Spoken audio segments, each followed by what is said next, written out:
नित्यं वायुः सर्वत्र गोमाः तथा सर्वाणि भूतानि मत्स्थानीत्युपधारय।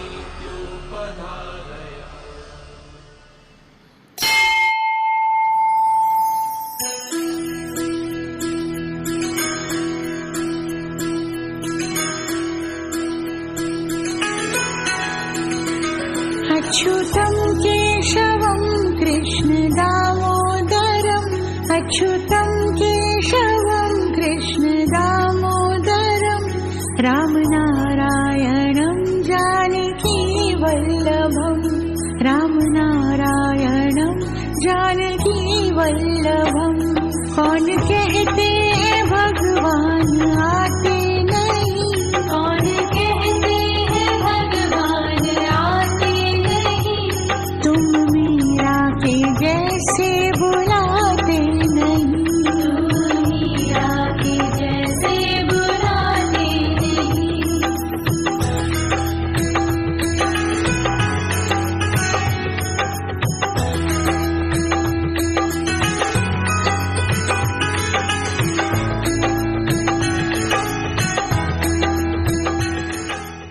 वृंदावन का स्वर्ग, एलिगेंस रिसॉर्ट।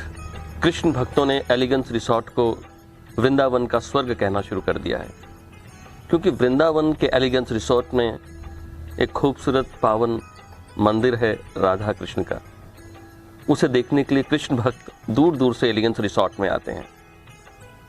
यहाँ पर बड़ी पावन सोच के साथ ये राधा कृष्ण मंदिर का निर्माण एलिगेंस रिसॉर्ट में हुआ है। सर, क्या है आपकी सोच इस पावन मंदिर को बनाने के पीछे? देखिए, ये जो पावन मंदिर है, वैसे तो देखिए वृंदावन के अंदर 5,500 मंदिर हैं, जिनमें से एक मंदिर ये भी है। लेकिन यहाँ पर जो एक पॉजिटिविटी है, यहाँ जब मैं पहली बार आया, मैंने इस ज़मीन को देखा, तो देखते ही अंदर से एक इच्छा हुई कि यहाँ पर एक राधा कृष्ण जी का मंदिर होना चाहिए। जी जी, रिसॉर्ट्स में। और वही मैंने अपने परिवार में वही खड़े खड़े डिस्कस किया, तो हम लोगों ने सबसे पहले मंदिर का निर्माण यहाँ पर स्टार्ट कराया। ठीक। और दूसरा, यहाँ जो चारों तरफ का शांत वातावरण है, जिसके लिए लोग यहाँ पर आते हैं, वो एक यहाँ की सुबह, यहाँ की शाम एक अलग ही अनोखा अनुभव है। तो जब मैं पहली बार आया तो मेरे को इतना सारी चीज़ें यहाँ पर नज़र आई, समझ आई, तो मुझे लगा कि जहाँ इतनी पॉजिटिविटी है, यहाँ मुझे एक बार एंटर करते ही इतना सब अच्छा लगा है, क्यों ना सभी को अच्छा लगे, ऐसा कुछ काम किया जाए। यहाँ पर देश दुनिया के लोग यहाँ पर आए, उसको ध्यान में रखते हुए यहाँ पर जो है मंदिर का और बाकी सब चीज़ों का निर्माण करा गया। क्या बात है। आप कुछ बता रहे थे, आपका कुछ सपना है कि वृंदावन के संत यहाँ पर आकर प्रवचन करें। और जी जी जी जी पूरी देखिए कि ये एक जो खूबसूरत मंदिर है, एक बहुत अच्छा एक वातावरण है यहाँ पर। तो हमारी इच्छा है कि यहाँ पर जितने भी संत महात्मा जो वृंदावन से मतलब यहाँ पर प्रवचन देते हैं, तो क्यों ना यहाँ आकर के वो अब इस स्थान पे आकर के प्रवचन करें और देश दुनिया के जो लोग हैं उनको आकर के सुने और समझें और देखें कि इस तरह से वृंदावन की क्या महानता है, वहाँ पर वृंदावन के अंदर किस तरह से अनुभूति है। देखिए कि जैसे कि कुछ चीज़ें मैं आपको बताना चाहूँगा कि जैसे हम लोग मंदिर आते हैं, दर्शन करते हैं, जिस तरह से स्नान करके हमारा शरीर बाहर से पवित्र होता है, इसी तरह से जब हम आँखों में आंखें डाल के राधा कृष्ण जी के साथ दर्शन करते हैं, तो अंदर से भी हमारा जो है अंतरात्मा पूरी की पूरी पवित्र हो जाती है। जैसे हमें महसूस होता है कि हमारा अंदरूनी भी स्नान हो गया है। क्या बात है, बहुत सुंदर आपने बात कही। और मैं सुरेंद्र जी की ही बात को आगे बढ़ाऊं। ब्रज की रज लेने के लिए हर कोई तरसता है। अगर किसने ब्रज की रज ले ली, थोड़ी सी धूल मिट्टी भी एक बार वो आ गया, तो उसका जीवन सफल माना जाता है। तो आप ज़रूर इनके इस खूबसूरत रिसॉर्ट में आएँ और इस मंदिर में भी आएँ, बहुत अच्छा लगेगा आपको। ये हृदय की बात कह रहा हूँ, बहुत दिल से कह रहा हूँ। बड़ा खूबसूरत रिसॉर्ट बनाया सर आपने वृंदावन में। जी, कृष्ण भक्तों को बड़ा मज़ा आ रहा है। बहुत ही प्यारा, बहुत प्यारा रिसॉर्ट है। और अभी हम आपके जो रिसॉर्ट के अंदर जिसकी सब लोग तारीफ़ कर रहे हैं, सारी दुनिया तारीफ़ कर रही है, उस ताजमहल को देखना चाहते हैं। जी जी जी प्लीज़।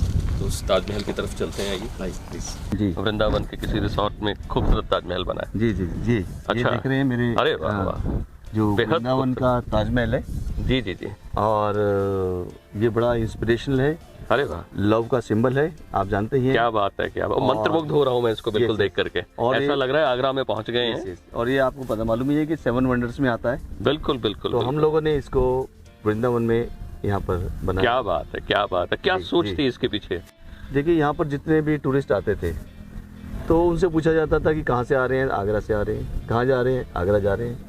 वृंदावन मथुरा घूमने के बाद उनका जो नेक्स्ट डेस्टिनेशन होता था वो आगरा होता था, जी जी जी, और बहुत सारे लोग वृंदावन से होकर के वापस चले जाते थे लेकिन आगरा जा नहीं पाते थे। क्या बात है। तो हम लोगों ने सोचा क्यों नहीं आगरा का ताजमहल वृंदावन में ले आएं, ताकि स्पेशली आगरा के अंदर सिर्फ ताजमहल देखने के लिए ना जाना पड़े। क्या बात है। जी अब ये बताएं कि जो इसके बनाने में कितना समय लगा और किसने इसको बनाया है? जी जी ये आपकी सोच है, किसकी जी सोच जी है? देखिए पहले तो हम लोगों को एक सोच ऐसे आई कि हम लोग एक दिन खुद आगरा घूम रहे थे, तो घूमते घूमते एक ध्यान आया, क्योंकि हमारे माइंड के अंदर 24 घंटे वृंदावन और वृंदावन से कनेक्टेड चीज़ें जो हैं हम लोग सोचते रहते हैं। तो ताजमहल देखने के बाद ये आया कि इस ताजमहल को क्या हम वृंदावन नहीं ले जा सकते? इस ताजमहल को देखने के लिए लोग वृंदावन से यहाँ पर आते हैं, दिल्ली से आते हैं और जगह आते हैं, तो क्यों नहीं एक ही जगह पर हम लोग जो वर्ल्ड की फेमस चीज़ें हैं वहाँ पर ले आए, कृष्ण जी के दर्शन हो, साथ साथ में उनको ताजमहल के दर्शन हो। तो इसलिए हम लोगों ने आगरा का ताजमहल तो नहीं ला सकते थे, लेकिन यहाँ पर ताजमहल बनाने का एक सोच बनाई। क्या बात। फिर हम लोगों ने इस पे वर्किंग करी और हम लोगों को एक ऐसा आर्किटेक्चर मिले जो फ्रांस में रह करके काम करते हैं। अरे अरे क्या बात है। अच्छा, तो ये फ्रांस की कंपनी ने हमारे साथ मिल करके डिस्कस करके चीज़ों को इम्प्लीमेंटेशन में लाए कि हूबहू ताजमहल को यहाँ पर बनाया जाए। क्या तो आप बात। देख रहे हैं कि ये हूबहू जो मिनिएचर है बिल्कुल, बनाया गया है, और इसकी मेंटेनेंस भी बहुत कम है, अच्छा, और बहुत ही खूबसूरत और बहुत ही कम समय में बन करके तैयार हुआ। करीब 7 महीने के अंदर ये बन करके तैयार हुआ, क्योंकि हम लोगों ने इसके ऊपर जो फ्रांस में कुछ चीज़ें बनी, कुछ नोएडा में बनी, और बाकी कुछ यहाँ पर एलिगेंस रिजॉर्ट में बनाकर इसको कॉम्बिनेशन को 7 महीने के अंदर तैयार करके हम लोगों ने यहाँ पर इंस्टॉल किया। मजा आ गया जी, मजा आ गया। जो आगरा में दीदार है वो यहीं पर वो यहीं पर है। वाह वाह वाह वाह, बहुत बहुत आपको मुबारक हो। ये जो आगरा का ताजमहल हम यहाँ पर ले आए हैं, इसी तरह से दिल्ली से भी कुछ लेके आए हैं। अच्छा, आइए मैं आपको दिखाता हूँ दिल्ली से क्या लेके आए हैं। कुतुब मीनार लेके आए कुतुब हैं, मीनार लेके क्योंकि आए उसकी हैं। चर्चा भी हम जी, सुन जी। चुके हैं। तो जो अब दिल्ली लेके आए हैं जी जी उसकी जो पहचान है कुतुब मीनार, जी जी जी इसके बारे में बताएं। ये जो दिल्ली का कुतुब मीनार, बच्चे बड़े सब स्पेशल दिल्ली जाते हैं पॉल्यूशन के वहाँ पर, और वहाँ दिल्ली पर में पोल्यूशन है। दिल्ली में बहुत ज़्यादा पॉल्यूशन है, आप जानते ही हैं। और वृंदावन अगर आए ही हुए हैं और आगरा का ताजमहल देख लिया, तो दिल्ली का कुतुब मीनार क्यों नहीं होना चाहिए? एक ही डेस्टिनेशन के अंदर जो है आपको कुतुब मीनार मिलता है, ताजमहल मिलता है, रहने की व्यवस्था बहुत अच्छी मिलती है, और बहुत डिलीशियस फूड मिलता है।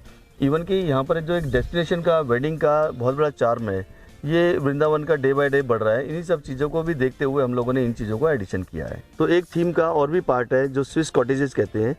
करीब आप ये मानिए कि 200 किलोमीटर में भी कहीं पर नहीं होगा ऐसा। आइए वो देखते हैं। वही दिखाता हूँ मैं आपको, आइए स्विस कॉटेजेस। आइए आइए।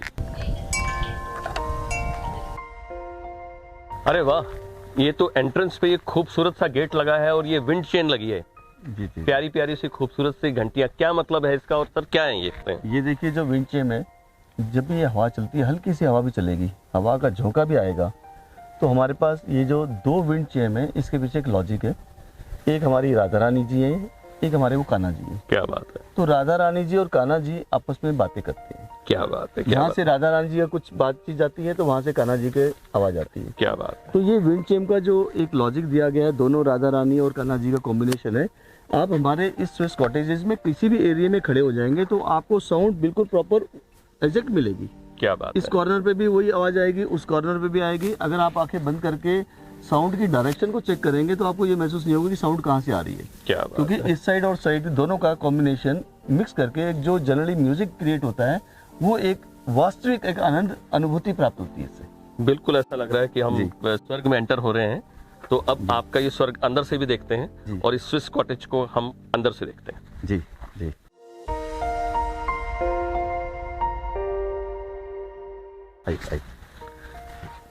आई अरे वाह वाह, क्या बात है, क्या बात है। ये तो पूरा स्वर्ग है अंदर। जी जी बाहर से अंदाजा नहीं हो सकता कि अंदर की जो चीज है वो इतनी खूबसूरत हो सकती है। जी तो पूरा का पूरा ये स्विस कॉटेज जो है ये अपने आप के अंदर खूबसूरती लिए हुए है और पूरी दीवानगी लिए हुए है। जी जी जी। जब यहाँ पे आके लोग रहते होंगे तो जन्नत का नजारा लेते हैं। इसका मैं आपको कुछ टेक्निकल चीज़ें बताऊंगा। ये बेसिकली क्या है कि देखिए हम लोग जो घरों में दीवारों में रहते हैं, जी, तो दीवारों में रह करके एक हमने पूरी लाइफ पूरी ज़िंदगी बिताते हैं। उनसे अलग हट करके जब आप यहाँ पर आते हैं तो सबसे बड़ी बात तो यह है कि जो आप घर पे रहते हैं, जो दीवारें हैं उस पर केमिकल्स होते हैं चारों तरफ। जो व्हाइट वॉश होता है वो केमिकल्स ही एक तरह जी से। जी जी। यहाँ पर आपको किसी केमिकल से कोई यूज़ नहीं दिख रहा। क्या बात। कि इधर 3 लेयर्स हैं। एक लेयर जो आप देख रहे हैं ये बिल्कुल कॉटन की है जी जो आप इसको फील कर रहे हैं। इसके ऊपर एक लेयर है जो एंटी फंगल है।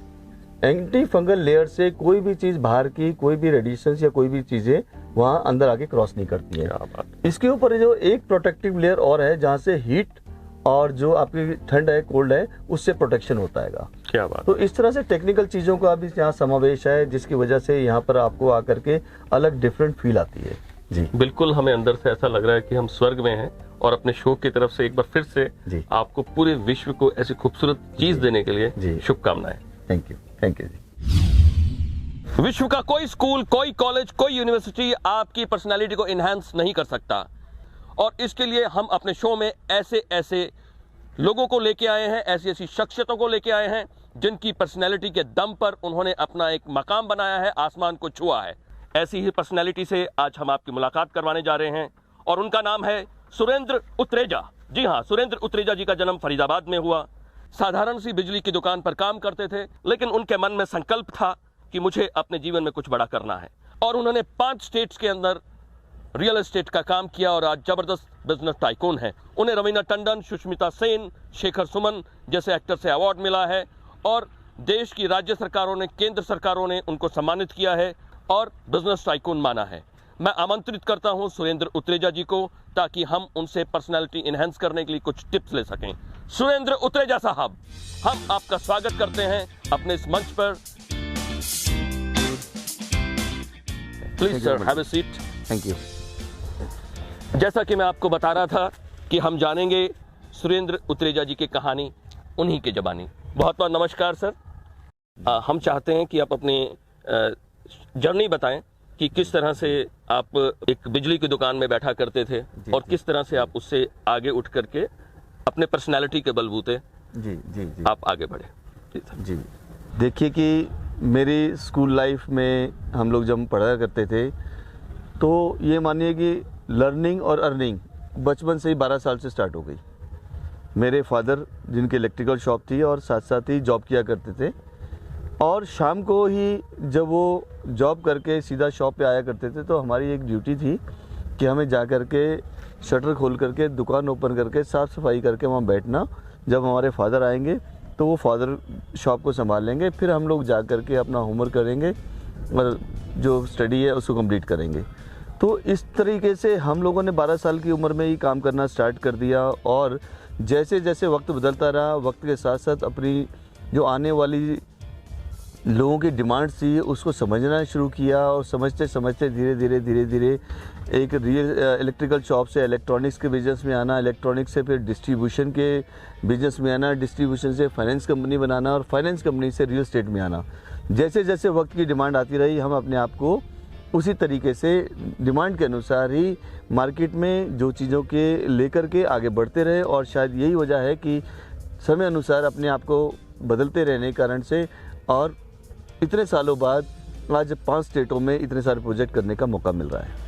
सर, आप तो साधारण परिवार से थे और बिजली की शॉप पर थे, तो रियल एस्टेट का काम करने के लिए हमने सुना है कि बहुत सारे पैसे चाहिए। जी जी जी जी। तो वो कैसे शुरुआत हुई, पहला आपने कैसे कदम रखा और ये विशाल कैसे हुआ? देखिए, रियल एस्टेट में जो काम करने के लिए बहुत सारे पैसे चाहिए ऐसा नहीं है।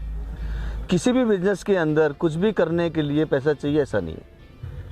आज भी अगर आप बात करें अगर अंबानी जी की, अडानी जी की, वो जो सबसे बड़े हस्ती माने जाते हैं, जो सबसे बड़े एक बिजनेस करने वाले माने जाते हैं, उनके पास भी एक आइडियाज़ होते हैं। आइडियाज़ क्या होते हैं कि पैसा कहाँ से आएगा, काम कौन करेगा, उसका एग्जीक्यूशन कैसे होगा, प्रॉफिट कैसे होगा और जो शेयर होल्डर्स हैं उनको प्रॉफिट कैसे दिया जाएगा, और जो बैंक्स हैं उनके इंटरेस्ट कैसे भरे जाएंगे। इसी तरीके से एक आइडिया की ज़रूरत होती है। आइडिया के बाद उसका एग्जीक्यूशन करने के लिए आपको सब अपने इन्वेस्टर्स को कॉन्फिडेंस जगाना होता है। उस कॉन्फिडेंस से धीरे धीरे आप इन्वेस्टरों का पैसा लगाते हैं, और काम करते करते धीरे धीरे आपके पास भी पैसा आ जाता है, और इन्वेस्टरों और आपका अपना पैसा मिल करके आप वो कर सकते हैं। क्या बात है, क्या बात है। Life is dull and boring but something at pleasure to it, and the persons like Surendra Utreja ji is one of them. Sir, आपकी शादी का किस्सा बड़ा मज़ेदार है कि आप वो कैसे हुई आपकी शादी? जी जी, पहले आप रिजेक्ट कर दिया, फिर कैसे सेलेक्ट किया, बड़े मज़ेदार किस्सा है ये। इससे पहले कि हम भाभी जी को बुलाएं, पहले हम उनसे जान लें कि इनकी शादी उनसे हुई कैसे। जी, देखिए कि जब भी किसी इंसान का एक मैरिज का टाइम आता है तो वो अपने लिए सूटेबल, एक अच्छा, एक ना मनपसंद का एक रिश्ता चुनता है। उसी सिलसिले में हम लोगों का भी एक बड़ा अजीब सा संयोग था कि स्टार्टिंग कैसे हुई उसके मैं बताता हूँ कि मुझे कई सारे फ़ोटोग्राफ्स दिखाए लड़कियाँ, जिसमें थी कि आप बताएं किनसे आपकी मीटिंग कराएं, बातचीत कराएं। तो जो हमारे शादी करा रहे थे, मतलब जिनको हमारे परिवार ने थोड़ी जिम्मेवारी दी थी कि आप इनके लिए अच्छा सूटेबल को रिश्ता बताइए, तो उन्होंने जब फोटोग्राफ्स दिखाए तो मैंने उनमें फ़ोटोग्राफ से मना कर दिया, जिनमें से एक सीमा का भी फोटोग्राफ था। तो आपने रिजेक्ट कर दिया कि मुझे इनसे नहीं करना है। और फिर उसके बाद क्या हुआ कि कुछ और भी रिश्ते मैंने देखे, तो जो भी रिश्ता करा रहे थे तो उन्होंने बिना ही बताए मुझे और इनके साथ मीटिंग करा दी। अच्छा। मीटिंग कराने के बाद जब भी हमारी एक एंगेजमेंट हुई, तब उन्होंने इस बात को खोला कि इनकी फ़ोटोग्राफ भी मैंने आपको दिखाई थी, बट फोटोग्राफ्स में आपने मना कर दिया था। क्या बात। और मुझे लगा कि इतनी होनहार और इतनी अच्छी लड़की और इतनी सुंदर लड़की को आप फोटोग्राफ में कैसे भी आपको लग रहा हो, लेकिन सामने देख के मना नहीं कर पाएंगे, ये सोच करके मैंने कराया, और आज देखो आपकी उनके साथ एंगेजमेंट हो गई। क्या बात है। तो वही हुआ कि जब पहले आपने रिजेक्ट किया, लेकिन जब आप पर्सनली इनसे मिले तो आप फ्लैट हो गए। यस। अब हम उनको बुलाते हैं, जैसे मैंने अभी इन्होंने खुद अपनी कहानी, अपनी जवानी बताई कि ये सारी दुनिया को कंट्रोल कर रहे हैं, बिजनेस टाइकून हैं, लेकिन ये जिनसे कंट्रोल होते हैं, मैं बात कर रहा हूं इनके धर्मपत्नी की, जिनका नाम है सीमा। सीमा जी, आपको मैं आमंत्रित करता हूं मंच पर। Please welcome on the stage. Welcome ma'am, please आएं। पूरा देश आपको जानना चाहता है क्योंकि आप एक सेलिब्रिटी की बीवी हैं, इसलिए कुछ प्रश्न आपसे, ये आपको अपनी जीवन संगिनी तो है ही आप इनकी, तो देखते हैं आप और सर एक दूसरे को कितना जानते हैं। तो आपके लिए प्रश्न है, मैडम आप बताएं कि सुरेंद्र जी की फेवरेट डिश कौन सी है? आपको पता है इनकी पसंदीदा चीज़ कौन सी है खाने के लिए? गुड़ वाले चावल। जी, आप बिल्कुल गलत हैं, आपको प्रेम थोड़ा और बनाना पड़ेगा। इनकी जो फेवरेट डिश है वो खीर है। चावल तो आ गए। अच्छा, इनका फेवरेट कलर कौन सा है? ब्लैक। जी बताएं। जी जी, तो एक नंबर मिल चुका है मैडम को। बिल्कुल ठीक। और आपने सच बोलना है। जी जी जी। सुरेंद्र जी के दिल के नजदीक सबसे कौन सी चीज है? दिल के नजदीक उनके बच्चे। जी बताएं। जी बिल्कुल ठीक, दोनों दोनों ही बात बिल्कुल ठीक है। आपको अगर सुरेंद्र जी की एक आदत छुड़वानी हो तो कौन सी आदत छुड़वाएंगे? कौन सी आपको इनकी एक आदत बुरी लगती है? अपनी गलती नहीं मानते। क्या मानते हैं कि आप अपनी गलती नहीं मानते? ये कुछ सोच के कह रही होंगी।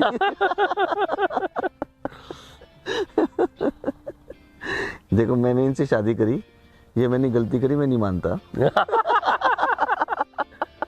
अच्छा, आपके जीवन की कोई एक घटना हम जानना चाहते हैं जो आपको मतलब मजेदार से हो, जो हम दर्शकों के साथ साझा कर पाएं। हमने सुना है कि आपका हनीमून बड़ा मजेदार था आप लोगों का। तो वो आप लोग मिलके बताएं। आप शुरू करें सर। देखिए कि आज से करीब 25 साल पहले जी, 26 नवंबर 98 में हम लोगों की मैरिज हुई, और हम लोग जो है हनीमून के लिए नेपाल गए। और ये एक्चुअली अपने घर से बहुत ही कम निकलते थे, और मम्मी पापा के बिना रह पाना इनके लिए बहुत मुश्किल था। जी जी जी। और उस समय मोबाइल फ़ोन्स नहीं हुआ करते थे, वीडियो कॉल्स नहीं हुआ करती थी, एसटीडी पीसी हुआ करते थे। और हम लोग जिस होटल में ठहरे थे उससे काफ़ी दूर एसटीडी पीसीओ था। हम वॉक करते करते वहाँ पर जाएं और पीसीओ पे फ़ोन मिलाएं लैंडलाइन अपने घर पर। इनकी मम्मी से इनको बात करनी होती थी, फ़ोन नहीं मिलता था, लाइनें डिस्टर्ब रहती थी। एक दिन गए, फ़ोन नहीं मिला, फिर दोबारा गए, फिर फ़ोन नहीं मिला, तीसरे दिन फिर जा रहे हैं, फ़ोन नहीं मिल पा रहा था, कोई लाइनें डिस्टर्ब चल रही थी। तो मुझे ध्यान है कि एसटीडी बूथ पे जब फ़ोन नहीं मिला तो ये रोने लगी वहाँ पर, जोर के रोने लगी कि मुझे घर जाना है, मुझे घर जाना है, मुझे घर जाना है, मुझे घर ले चलो। उतने में ही कोई इंडियन 2 आदमी, आई थिंक वो रोहतक के थे, साथ खड़े हुए थे। तो उन्होंने मुझे बोला कि इस छोरी को भगा के लाया क्या तू? तो इतनी जोर से रो रही थी कि इनको डाउट हो गया कि ये तो भाई कुछ मामला खराब है। मैंने बोला कि आप देखिए इन्होंने चूड़ा पहन रखे, हमने शादी कर रखी है। कह रहे यहाँ पर ऐसे चूड़े वाले बहुत आते हैं जो लड़कियों को भगा के लाते हैं। हाँ, तो कह रहे हैं फिर ये क्यों कह रही है घर जाना है, वापस घर जाना है, घर जाना है, घर जाना है। जब शादी वाले जो लड़कियाँ होती है शादी कर लेती हैं तो वैसे नहीं कहते। मैंने कहा मैं साइड में चले जाता हूँ, आप इनसे पूछ लो। तब जा कर के मतलब वो इंसिडेंट जो था वो इस तरह से याद रहा कि इनको मम्मी पापा के बिना रहना की आदत नहीं थी। और वो ऐसा बना कि मैं भी एक बार घबरा गया कि भाई अगर अब मैं क्या करूं, कि जब फ़ोन मिल नहीं रहा है और जाने की टिकट हमने कई दिनों बाद करा रखी हैं और हनीमून के लिए आए हुए हैं और पहले जाएंगे तो लोगों क्या जवाब देंगे, पहले क्यों आ गए। तो कहीं ना कहीं चीज़ें, ये सारी चीज़ें मतलब बड़ी जो है कभी इंटरेस्टिंग है, कभी बोला नहीं जा सकता। अब हम ये देखना चाहते हैं कि आप भाभी जी के बारे में कितना जानते हैं जी। इनका फेवरेट कलर कौन सा है? इनका फेवरेट कलर जो है वो है येलो। जी, क्या सही है ये? क्या बात है भाई, ये तो पूरे के पूरे नंबर लेके जा रहे हैं। आपको इनकी फेवरेट डिश पता है? जी बताएं। इनकी फेवरेट डिश जो है खाने में, ये मीठा तो पसंद नहीं करती हैं। इनको जो खाने में चीज़ें हैं वो हल्का सॉफ्ट खाना, मतलब जैसे ब्रेड सैंडविच वगैरह वो बहुत लाइक करती है। जी, इस तरह की चीज़। ये बिल्कुल आपके यहाँ पर सुरेंद्र जी हार चुके हैं टोटली।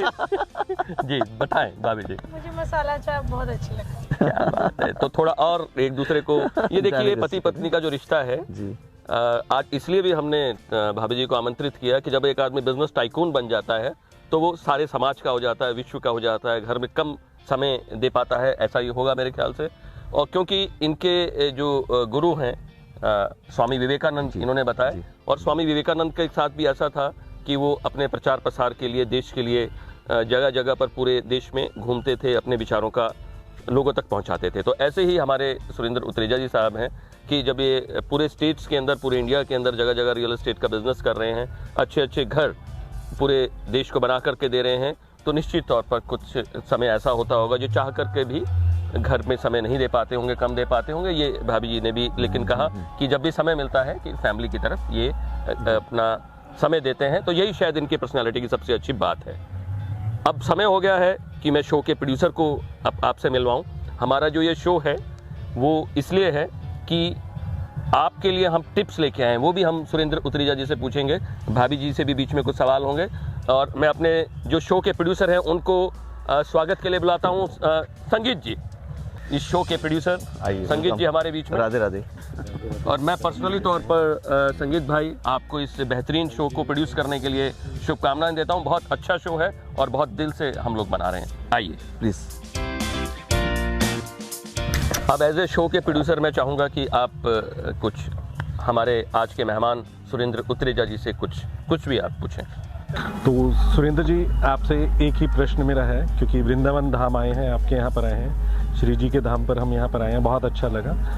यहाँ पर मैंने देखा कि रियल एस्टेट की बहुत सारी कंपनीज आज की डेट में आ चुकी हैं। बहुत सारे लोग यहाँ पर प्रॉपर्टी खरीदना भी चाहते हैं। जितने भी जो लोग श्रद्धा से जुड़े हुए हैं, श्री जी के चरणों में आना चाहते हैं, रहना चाहते हैं, बसना चाहते हैं। एक पर्सन का सपना होता है कि वो श्री जी के चरणों में, श्री धाम में आकर, यहाँ पर वृंदावन में आकर अपना घर ले। तो इतने सारे लोगों की भीड़ में, क्योंकि बहुत सारी प्रॉपर्टीज अभी सेल हो रही हैं, सब चीज़ें हो रही हैं, हम आपके ही पास आकर, या एक पर्सन जो है आप ही के पास किस रीज़न की वजह से है, या आप ऐसा क्या कर रहे हैं उनके लिए? ये जो एक लंबी जर्नी है, लंबा एक्सपीरियंस है, और इतने सारे मल्टीपल प्रोजेक्ट्स को यहाँ पर करने का जो एक्सपीरियंस है, ये एक टीम वर्क है।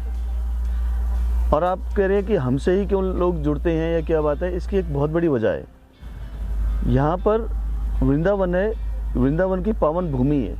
मैं ये नहीं सोचता कि यहाँ पर कौन आ रहे हैं, मेरे जैसे कृष्ण भक्त ही यहाँ पर आ रहे हैं। तो मैं अपने जैसे कृष्ण भक्तों को अगर कोई चीज़ दे रहा हूँ और ऐसी पावन भूमि पे काम करने का मुझे मौका मिल रहा है, तो मुझे एक प्रॉफिट की सोच करके काम नहीं करना है। मुझे यहाँ पर इस भावना से काम करना है कि अगर मैं कृष्ण भक्त हूँ और कृष्ण भक्तों को यहाँ पर कोई चीज़ की ज़रूरत है, तो उस ज़रूरत को पूरा करने के लिए मैं उनका सहयोग कर रहा हूँ।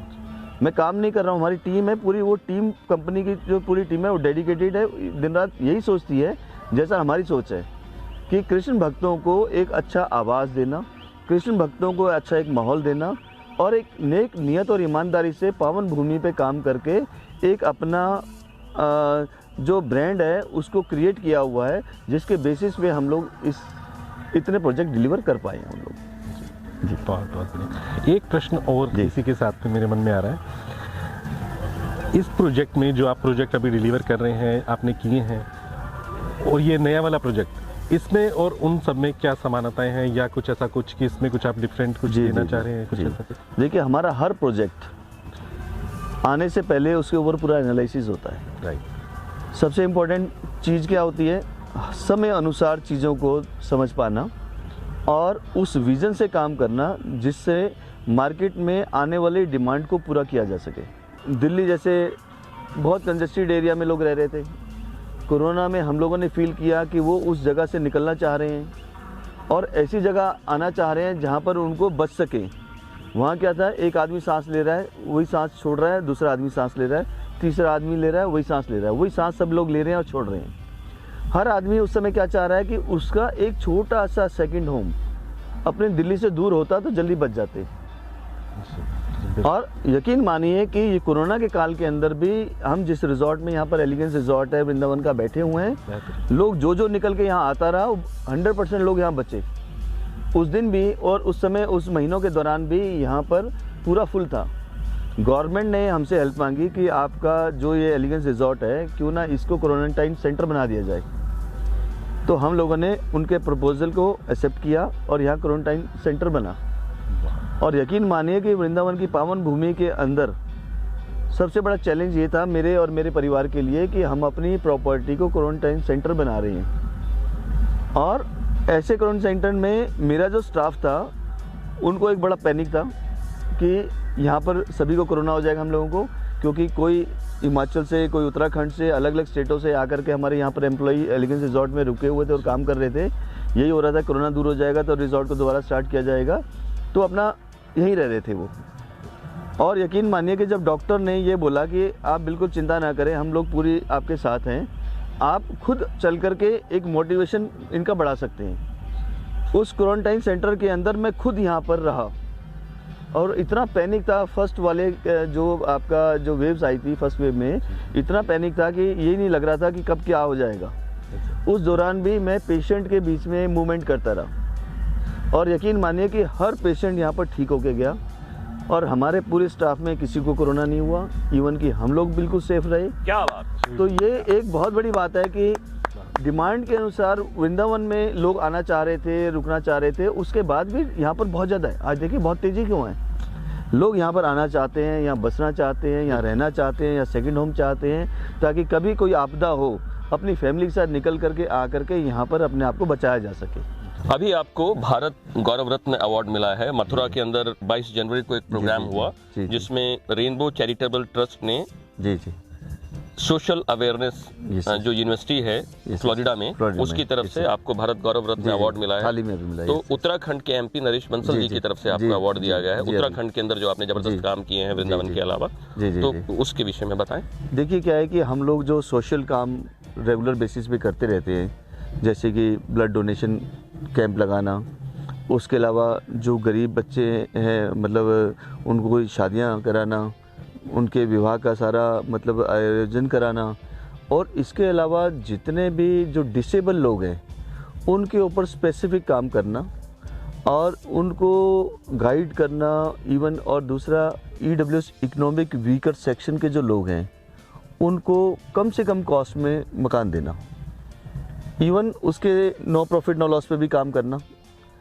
और सबसे इम्पोर्टेंट चीज़ है कि जितने भी कामों को हम लोग पूरी टीम के साथ काम कर रहे हैं उसको बड़ा नेक नियत, ईमानदारी और मेहनत के साथ कम कॉस्ट में करके डिलीवर करना।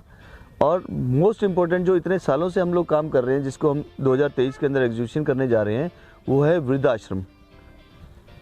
जो वृद्धाश्रम है उसकी बहुत ज़्यादा नीड है हमारे साउथ के अंदर, साउथ इंडिया के अंदर बहुत कार्यक्रम इस तरह से होते हैं, लेकिन नॉर्थ इंडिया की तरफ अभी लोगों का रुझान कम है। तो हम लोग वृंदावन से इसकी शुरुआत कर रहे हैं, क्या बात है। वृद्धाश्रम बना रहे हैं यहाँ पर, और उसके बाद और भी स्टेटों के अंदर और भी शहरों के अंदर हम लोग जा करके इसी वृद्धाश्रम के कई सारे सेंटर्स खोलेंगे। क्या बात है। ये हमारा एक उद्देश्य जो हमारे सोशल लाइफ के लिए चल रहा है। कमल जी, आपने इतने बड़े बड़े सेलिब्रिटीज़ के इतने इंटरव्यूज़ लिए हैं। आज भी ले रहा हूँ। जी थैंक यू। तो आपने क्या महसूस किया, और मतलब आपका किसका इंटरव्यू आपको बहुत अच्छा लगा, और क्या आप फील करते हैं इन चीज़ों के बारे में? अच्छा, तो सर ये जानना चाह रहे हैं कि मैंने जिसका इंटरव्यू लिया तो मेरा फेवरेट जो है सेलिब्रिटी वो कौन है जिसका मुझे मजा आया हो? जी जी, एग्जैक्टली यही। तो मैं जो है अब तक लगभग मुझे लगता है कि मैं अगर अपनी जर्नी को देखूं तो जी टीवी में भी रहा मैं एज ए रिपोर्टर, उसके बाद मैं फिल्म इंडस्ट्री में भी रहा। तो एक शाहरुख खान साहब के साथ बड़ा अच्छा लगा मुझे, स्वामी रामदेव के साथ बड़ा अच्छा लगा। तो उसी के अंदर ये करण राजदान साहब, इनके साथ एक फिल्म भी की है मैंने, हिंदुत्व। मेरी पिछले साल एक फिल्म भी आई थी जिसमें दलेर मेहंदी के गीत थे, मास्टर सलीम के गीत थे, है ना। तो उसके अंदर एक मॉमडन का मैंने किरदार किया था। अनूप जलोटा भी थे फिल्म में। अनूप जलोटा और मैं दोस्त थे उस फिल्म के अंदर। तो अनूप जलोटा का भी इंटरव्यू मुझे बड़ा मजेदार कर लगा, अच्छा लगा करना, कि वो इतने भजन सम्राट हैं संगीत भाई। और उनसे जब पूछा गया तो वो भगवान को बिल्कुल नहीं मानते हैं। अच्छा। वो वृंदावन के अंदर आते हैं, कृष्ण भक्ति के गीत हैं उनके, लेकिन उनसे जब पूछा गया भगवान कृष्ण को, मैं वो कहते जी मैं हवा को भगवान मानता हूँ। जी जी। लेकिन पर्सनैलिटी के टिप्स भी जैसे आज सर दे रहे हैं, उन्होंने ये बताया कि भजन गायक अगर आपको बड़ा बनना है तो हो जाओगे, आप लगे रहो। तो सबसे बड़ी जो टिप है, लगे रहो। आपको दुनिया कुछ भी कहे, अगर आपका कोई सपना सच्चा है तो जितने लोगों का आज तक मैंने इंटरव्यू लिया है, तो मैंने एक सवाल मैं जरूर करता हूं जो आपसे भी करूंगा, तो शायद आप उसको मानेंगे भी, कि भाग्य बड़ा या कर्म। तो पहले आप बताइए, फिर बाकी लोगों के कई आईएएस के भी मैंने इंटरव्यूज लिए, तो उनका जो जवाब है वो भी मैं आपको बताता हूँ। लेकिन आपसे भी जानना चाहता हूँ कि आप जिंदगी में जो कुछ भी करना चाहते हैं, कि भाग्य बड़ा होता है या कर्म बड़ा होता है, आज आप ये बताएं दर्शकों के सामने। मेरा जो आंसर है जी, मेरा जो आंसर है इस बारे में शायद कुछ मिला जुला सा होगा, शायद ऐसा ना दिया होगा। मेरा कहना यह है कि लाइफ के अंदर जो 70% होता है वो आपका कर्म होता है, और 30% आपका भाग्य होता है। आप दुनिया के किसी भी कोने में चले जाइए, 70% जो आपके जो कर्म है वो आपको करना ही करना है, और 30% आपका भाग्य की मदद से आपको मिलता है। भाग्य क्या है? भाग्य आपका प्रारब्ध है, जो पिछले जन्म में आपने जितने भी अच्छे कर्म करे, ताकि उस वजह से आपको एक अच्छे परिवार में जगह मिली, और आपको एक मौका मिला, एक स्वास्थ्य मिला, एक इंसान की जोनी मिली। ये आपका एक भाग्य है जिसकी वजह से आपको मिला। तो 30% भाग्य और 70% आपके कर्म है, जिसको मिला करके आदमी जो है किसी जगह या डेस्टिनेशन या एक पोस्ट पे या एक ओहदे पे पहुंच पाता है। देखिए, इस बात पर तो बहस पूरी तरह से कभी खत्म नहीं हो सकती कि भाग्य बड़ा है या कर्म बड़ा है, लेकिन जिन संतों का मैंने इंटरव्यू लिया है, मैं उनके बात के हिसाब से ज़रूर कहता हूँ कि अगर आपके भाग्य में ये है कि आपको कोई चीज़ मिलनी है, तो आपकी बुद्धि भी वैसी हो जाएगी, आपके सामने वो व्यक्ति भी आके खड़ा हो जाएगा जिसकी वजह से आपका काम होना होगा। और आज आपका भाग्य है कि आप इस शो को देख रहे हैं, और इस शो के बदौलत आपके पर्सनैलिटी को 4 चांद लगने हैं। सुरेंद्र उतरेजा जी आज बिजनेस टाइकून बन चुके हैं। फिल्म इंडस्ट्री से भी इनको समय समय पर अवार्ड मिलते रहे हैं। रवीना टंडन जी इनको अवार्ड सेरेमनी में सम्मानित कर चुकी हैं, और शेखर सुमन जी इनको सम्मानित कर चुके हैं, सुष्मिता सेन जी इनको सम्मानित कर चुकी हैं। और अब फिल्म इंडस्ट्री से देखते हैं अगस्त आनंद एक सितारे हैं, डायरेक्टर हैं, एक्टर हैं बड़े, वो इनके बारे में क्या कहते हैं, आइए देखें। बहुत बहुत नमस्कार सुरेंद्र जी, आपको मेरा विशेष प्रणाम। आपके साथ जो होस्ट बैठे हुए हैं कमल जी, उन्होंने आपकी पूरी जीवनी जो है वो मेरे सामने रखी, और सच कहूं तो मैं आपसे बड़ा ही प्रभावित हूं। आपने जिस तरीके से संघर्ष किया अपने जीवन में, वो सच में काबिले तारीफ है, और आपके संघर्ष की कहानी हम सभी को काफी प्रेरणा देती है। हम सबको ये सिखाती है कि किस तरीके से हमें जीवन में जुझारू होना चाहिए। हमें किस तरीके से मेहनत करनी चाहिए और हमें किस तरीके से प्रगति के पथ पर आगे बढ़ना चाहिए। कमल जी, मैं अब किस तरीके से आपका शुक्रिया अदा करूं कि आपने मुझे इतना सुंदर अवसर दिया है सुरेंद्र जी से मिलने का। मैं आपका तहे दिल से आभारी हूं। और मैं तो जैसा कि आप जानते हैं कि एक कलाकार हूं, फिल्म और टेलीविजन से जुड़ा हुआ हूं, बतौर एक अभिनेता, और कुछ लिखता भी हूं, कुछ निर्देशन का भी काम करता हूं।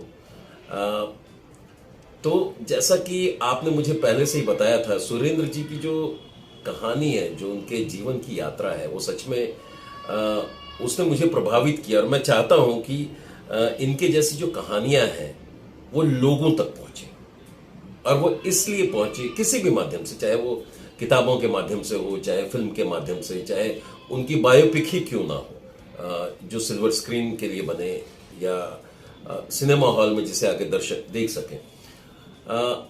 वो इसलिए क्योंकि लोग जाने कि हमारे देश में किस तरीके के जुझारू लोग हैं, किस तरीके के कर्मठ लोग हैं, और सुरेंद्र जी जैसे कर्मठ व्यक्ति, जो कि मैंने सुना है कि काफी गरीबी की अवस्था से उन्होंने शुरुआत की, छोटी सी उम्र में ही उन्होंने कोई बिजली की दुकान थी उस पर बैठना शुरू किया, बड़े संघर्ष किए, और धीरे धीरे धीरे धीरे अपनी मेहनत और लगन से आज आपने भूमि इंटरनेशनल ग्रुप नाम की एक कंपनी जो है उसकी स्थापना की है वृंदावन में, और उसके माध्यम से आप लोगों की सेवा कर रहे हैं। तो काफी प्रभावी जो आपकी यात्रा है वो है, और हम सभी आपसे काफी प्रभावित हैं। अब चूंकि मैं आपके समक्ष बैठा हूं और आपसे काफी प्रेरणा मैं ले रहा हूं और लेता हूं कमल जी की बातों से, जैसा उन्होंने बताया, तो मुझे बड़ा अच्छा लगा। मेरा आपसे यही सवाल है सुरेंद्र जी कि जो आज की युवा पीढ़ी है, जो कहीं ना कहीं संघर्ष करते वक्त कहीं ना कहीं वो रुक जाती है, थक जाती है, और उस युवा पीढ़ी को लगता है कि नहीं यार, हमें कोई भी चीज जो है वो बड़ी आसानी से मिल जाए, चुटकियों में मिल जाए। देखिए, किस्मत से कभी कभी हो जाता है, लेकिन अधिकांश जो अधिकांश बातें हैं या अधिकांश लोगों की जो कहानियां हैं उनमें वैसा नहीं होता है। तो आप आज की युवा पीढ़ी के लिए कौन सा संदेश देना चाहेंगे, क्या कहना चाहेंगे उनके लिए? तो इसमें सुरेंद्र उत्रेजा जी, ये अगस्त आनंद जी जो फिल्म डायरेक्टर हैं, एक्टर हैं, आपसे पूछ रहे हैं कि आप, जिसके लिए हमारा ये शो भी है, कुछ टिप्स अच्छी दीजिए जिससे कि एक गरीब व्यक्ति अमीर बन जाए और उनकी पर्सनैलिटी में इन्हेंस आए। कुछ टिप्स अच्छी जो आप अपने, जिनको गुरु मानते हैं, स्वामी विवेकानंद जी से भी आपने ली, आपने जिंदगी के तमाम जो आपके उतार चढ़ाव है उसमें आपने सीखे। क्या पर्सनैलिटी होनी चाहिए एक गरीब व्यक्ति में कि वो अमीर होने का सपना देख पाए? कुछ अच्छी पर्सनैलिटीज़ के टिप्स। देखिए, सबसे पहले तो जज्बा और जुनून होना चाहिए, और फोकस होना चाहिए कि हम लोग जो भी करना चाहते हैं फोकस हो। दूसरा, आपका एक गोल होना चाहिए। अगर आपका कोई गोल बन जाता है और दिन रात उसके बारे में आप सोचते हैं, तो जाहिर सी बात है कि उसके बारे में दिन रात सोचेंगे तो आपके सराउंडिंग में जो भी एक्टिविटी हो रही होती हैं, आप किसी मैरिज में जाते हैं, किसी घूमने जाते हैं, या गाड़ी चला रहे हैं, या कोई बात कर रहे हैं, किसी का फ़ोन सुन रहे हैं, आप हमेशा उसको अपने गोल से कनेक्ट करके सोचें। जब आप अपने गोल को उससे कनेक्ट करके सोचेंगे तो आपको आइडियाज़ आएंगे अपने गोल को आगे ले जाने के लिए। जब अपने गोल को आगे ले जाने के लिए इस तरह से आइडिया आएंगे, उनके ऊपर आप प्रैक्टिकली वर्क करेंगे और दिन रात उस पर सोचेंगे, और इम्प्लीमेंटेशन कैसे हो सकता है वो बहुत मोस्ट इम्पोर्टेंट है। सोचना, ग्लोबल सोचना बहुत आसान है, लेकिन ग्लोबल सोच को प्लेटफॉर्म पे उतारना प्रैक्टिकली कैसे पॉसिबल हो पाएगा, कितना समय लगेगा, उसको एनालाइज करना, और दिन रात सब चीज़ों को भूल करके उसमें लग जाने से वो आपको हासिल होती ही होती है। ये मेरा एक मानना है। बहुत सुंदर, बहुत सुंदर। मतलब आपने जो ये बातें कही, मुझे पूरी उम्मीद है कि जो युवा पीढ़ी है आज की, वो आपकी बातों को सुन के, जो हमारे युवा दर्शक हैं जो इस वक्त स्क्रीन के सामने बैठ के आपकी बातें सुन रहे होंगे, उन्हें ज़रूर आपकी बातों से प्रेरणा मिली होगी और आपकी बातों से प्रेरणा लेके वो ज़रूर अपने जीवन में आगे बढ़ने का प्रयास करेंगे। वो आप ही की तरह कर्मठ और मेहनती बनेंगे और सफलता प्राप्त करेंगे। तो आपने बड़ा सुंदर संदेश दिया, बहुत ही सुंदर संदेश है और मुझे उम्मीद है कि आपसे जल्द ही मुलाकात होगी। इस समय तो हम स्क्रीन के ऊपर मुलाकात कर रहे हैं, लेकिन बहुत जल्द हम एक दूसरे के साथ साक्षात मुलाकात करेंगे और सच में मेरी दिली तमन्ना है। तो आपका बहुत बहुत धन्यवाद। नमस्कार। हमारे देश के मशहूर सिंगर हैं शंकर साहनी जी, वो भी इस रिसोर्ट में रुक के गए हैं और वो इनके बारे में क्या सोचते हैं, क्या कह रहे हैं, आइए देखते हैं। Hi friends, how are you. मैं आपका अपना सिंगर शंकर साहनी और सुरेंद्र उत्रेजा जी, जो कि कोई नया नाम नहीं है, बहुत ही जाना पहचाना नाम, वृंदावन में बहुत ही सेवा करते हैं और रियल एस्टेट में भी, और इनका ब्यूटीफुल रिजॉर्ट है। और मेरे दूसरे दोस्त कमल जी, ये मुझे पता लगा कि उनके ऊपर एक इंटरव्यू ले रहे हैं, उनकी डॉक्यूमेंट्री बना रहे हैं। बहुत ही दोनों को शुभकामनाएं। सुरेंद्र जी, ऐसे दिन दुगनी आप रात चौगनी तरक्की करते रहें, हमारी शुभकामनाएं आपके साथ हैं। एक और मशहूर हस्ती है जो आपके बारे में कुछ कहना चाहती है, जिन्होंने आपको प्यारा सा संदेश दिया है, आइए देखते हैं। नमस्कार, मैं वाणी, मैं एक सिंगर और पत्रकार हूँ।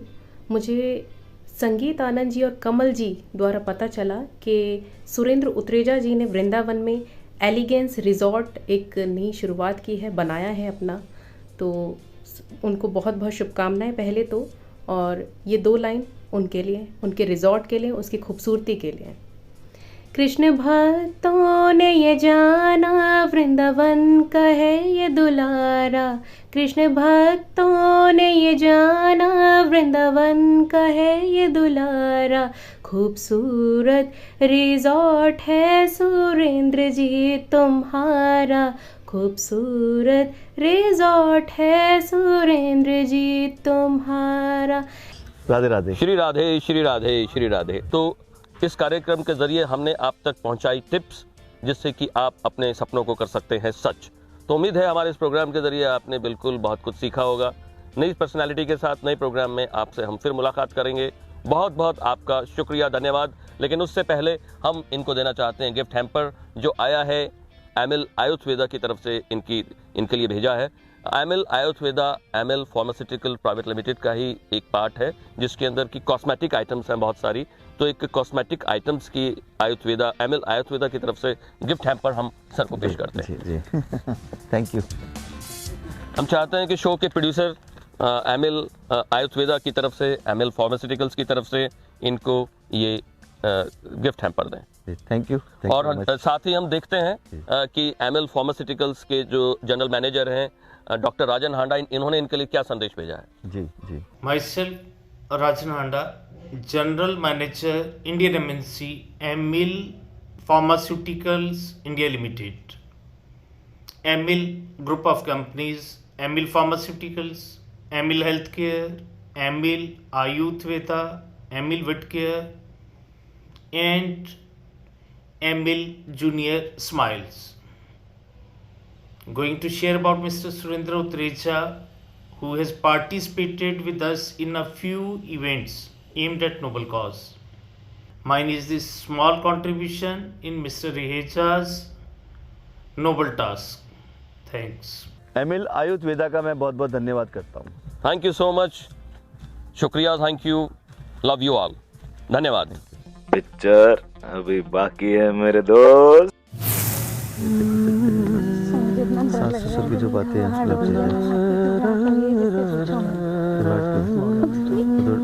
कट जाता है। हेलो सर, हाय मैम, नमस्कार सर। नमस्कार, बहुत अच्छे हैं सर, आप बताइए।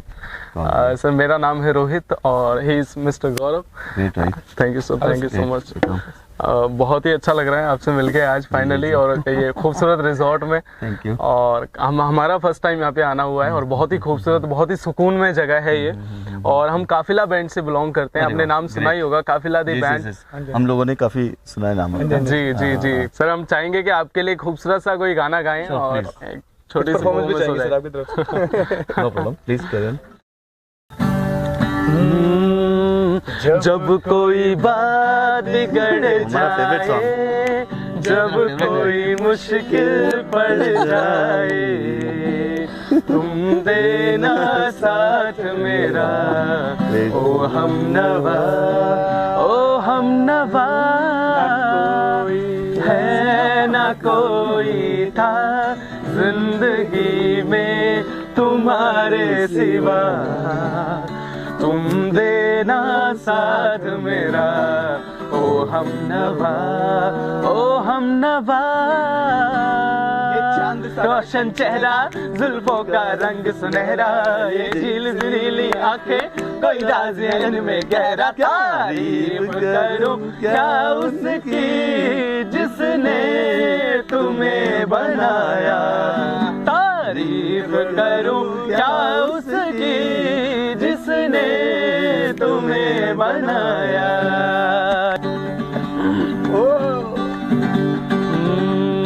मेरी जीत तेरी हार मेरी हार, ऐसा अपना प्यार। तेरा गम मेरा गम, मेरा गम तेरा गम, ऐसा अपना प्यार। जान पे भी खेलेंगे 1 2 3 4, तेरे लिए ले लेंगे 1 2 3। हो जान पे भी खेलेंगे, तेरे लिए ले लेंगे सबसे दुश्मनी 1 2 3। ये दोस्ती हम नहीं तोड़ेंगे, छोड़ेंगे दम मगर तेरा साथ ना। क्या बात है, सारे गाएंगे। तोड़े दम मगर तेरा साथ ना छोड़ेंगे।